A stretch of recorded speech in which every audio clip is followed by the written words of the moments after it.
In the above bookshelf, we can see many sections which are precisely labeled.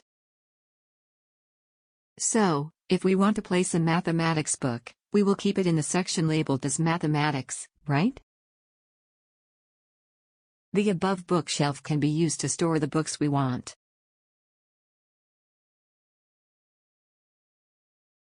Similarly, in programming, variables act as containers to store values. These values can be anything, from numbers, to text or entire functions. And just like the labels in case of the bookshelf, variables are identified by variable names. The values stored in the variables can be used further in our programs. How? We can retrieve them by referring to the variable names which are used to identify these variables.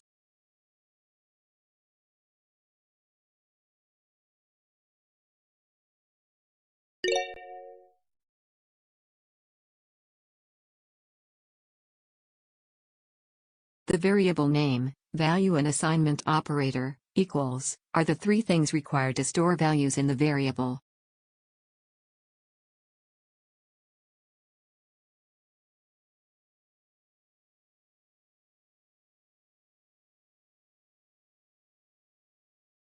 Here, my var is the variable name and it is assigned a value of 60 using the assignment operator equals.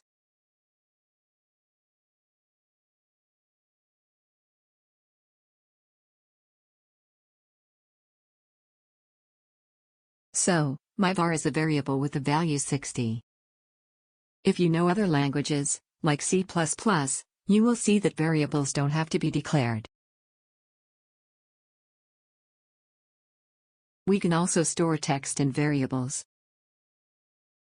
Text values are known as strings in programming. A string is a sequence of characters. The characters can be a letter or number, even a special character. Anything written between double quotes or single quotes is a string in Python. Here my var1 is a string having the value hello. Hello 3, 456, hello, 45 number are examples of strings in Python. As 456 is written inside double quotes, it is considered as a string in Python.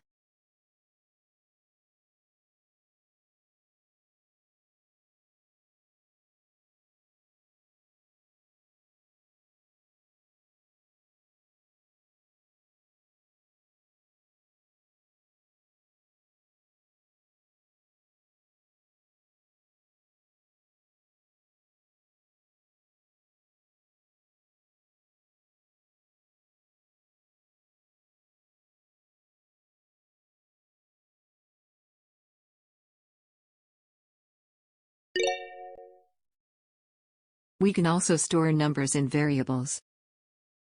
Numbers containing a decimal point are known as floating point numbers in programming. A floating point number refers to a number consisting of two parts separated by a decimal point.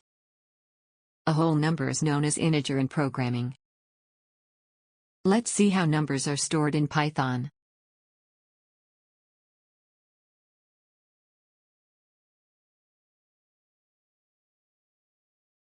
Here, my var which has a value equal to 2 is an integer.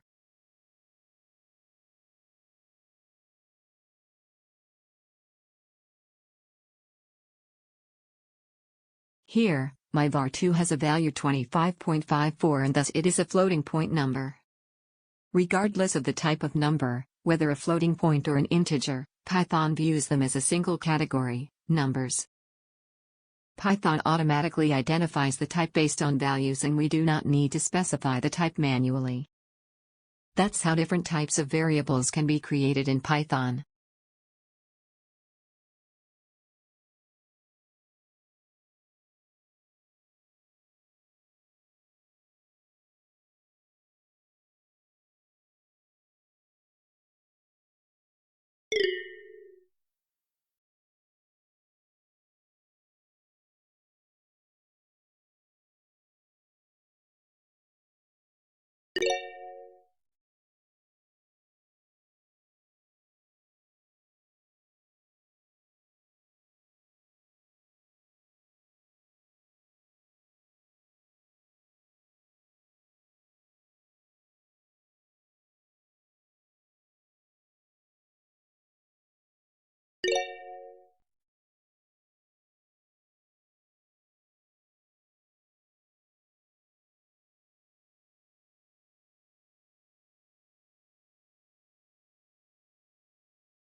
In programming, variables are containers which can be used to store values.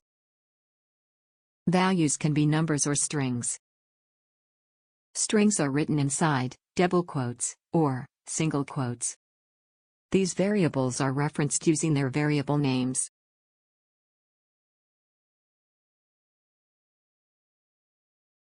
In real life, whenever you travel, you store your necessities in a suitcase. In programming, variables act as containers that store values. Do you know how to store values in these variables? Let's see an example to store a number in a variable named myContainer. Value 60 is stored in a variable, myContainer, using an equal to sign. We can also store text in variables known as strings in programming. A string is a sequence of characters consisting of a letter or a number, or even a special character. Let's see an example of a string. Anything written between double quotes or single quotes is a string in Python. Hello is stored in the variable named container1. Normally in C++, we need to declare variable types depending on the value we're storing in the variable. For example, int, float, and string. But in Python, we do not need to declare any variable type. Python identifies the variable type based on its value. Regardless of the value, which can be an integer, decimal number, or string, Python views them as a single category.